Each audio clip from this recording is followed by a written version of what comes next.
High guys, welcome to my new blog. আর সবার আগে বলি গুড মর্নিং। সকলে কেমন আছো? কাজে যাবো। হ্যাঁ, 12 পিস মাল আছে, করে দে চলে আস। তো আজ অন্যদিন তোমাদেরকে দেখ, এই গণগাড়ি থেকে ঘুরে চলে এস। অন্যদিন তোমাদেরকে ঘুরি ফিরি এইসব দেখায়, তো নানান কাজের। আজকে তোমাদেরকে দেখাবো মেনলি আমি যে কাজটা করি, সেই কাজের মানে সেই কাজে যেই সব কাজগুলো করি সেগুলো আজকে দেখাবো। তো ব্লগটি আজকে খুবই সুন্দর হতে চলেছে। মেনলি আমি কি কাজটা করি সেটাই তোমাদেরকে আজকে দেখাবো, তো দেখতে থাকো।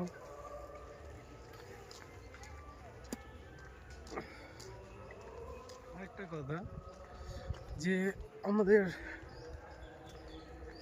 মানে যারা কয়েকজন মিলে ঠাকুর তুলেছিলাম, সরস্বতী ঠাকুর, তাদের সিদ্ধান্ত আজকে 10টার মধ্যে ঠাকুর বিসর্জন করে দিতে হবে। তো এই ব্লগে হয়তো হবে না, এর পরের ব্লগে তোমরা বিসর্জনের ভিডিওটা পেয়ে যাবে, ঠিক আছে? দেখতে থাকো। এবার আমি চলে এসেছি প্রায় কাজের ঘরে।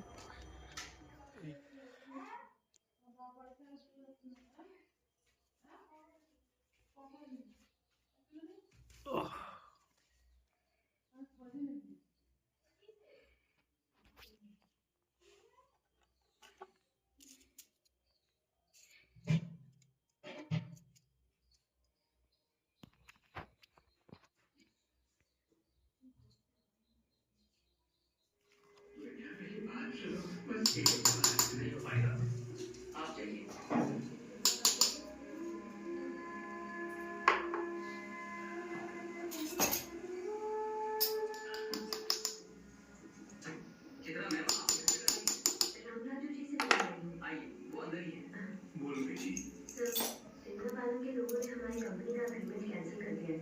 मैं जानना चाहती थी कि हुआ क्या है।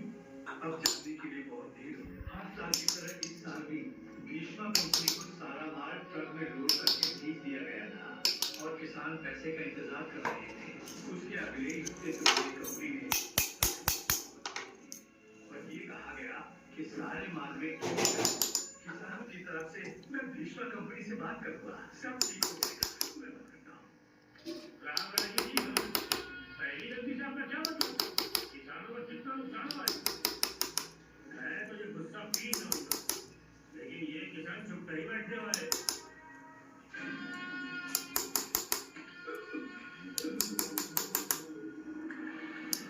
किसानों की जमीन हथियाने के लिए सरपंच और फील्ड साइंस वालों ने उनके दिमाग में जहर भर दिया। मेरे ख्याल से किसान आज एग्रीमेंट नहीं करने वाले हैं। मैं नहीं चाहता था कि इस बात को लेकर भीष्मा जी को सब पहुंचे, इसलिए फोन नहीं किया।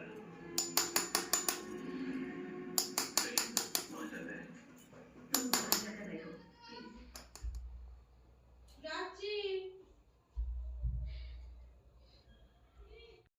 ঠিক আছে, এই মাছগুলো এত নকশা হলো, এগুলো হয়ে গেছে, এগুলো একদম ফিনিশ।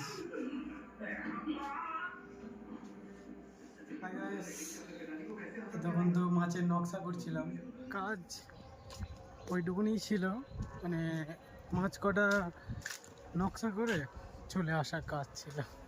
তো চলে এলাম, এবার আমি বাড়ি ফিরে যাচ্ছি। বাড়ি ফিরে যাওয়ার আগে রাস্তায় আমাদের প্যান্ডেলটা পড়ে, আমি যে প্যান্ডেলটা করেছিলাম সেই প্যান্ডেলটা পরে দেখাচ্ছি। আর তার আগে ছোটো ছোটো ভাইরা খেলছে মাঠে।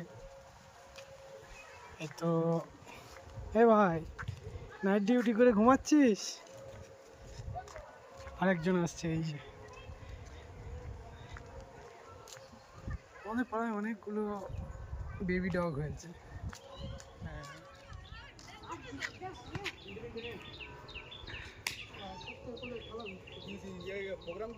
হ্যাঁ, মিলন হবে কত দিনে আমার মনের মানুষেরই সনে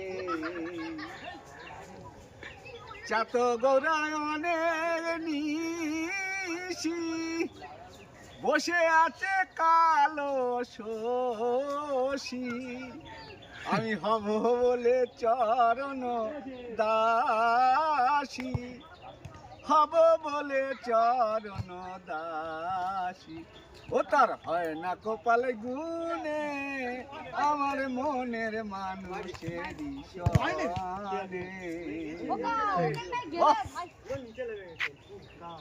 দুর্ধর্ষ খেলা চলছে, আমরা সবাই পরিচালনায় খেলাটা আনুষ্ঠানিক অনুষ্ঠান দিয়েছে একটা। ও গোল হতে গিয়েও বেঁচে গেল, গোলটা হলো না। এখন অজয় টুকে দিল, এই ছেলেটার নাম জানি না, কাটাচ্ছে খুব সুন্দর, আবার কাটাচ্ছে অপোনেন্টের দিবাংশুকে ডচ করে দিল, সৌরভ মেরে দিল বলটা পুরো বাইরে। সৌরভ সব খেলায় বেকার খেলে, ভলিবলেও।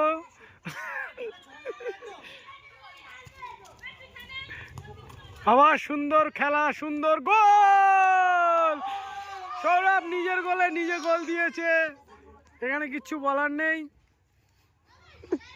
সৌরভ হচ্ছে এমন একটা প্লেয়ার, নিজের গোলে নিজে গোল দেয়। এখন খেলা বিরত রইল।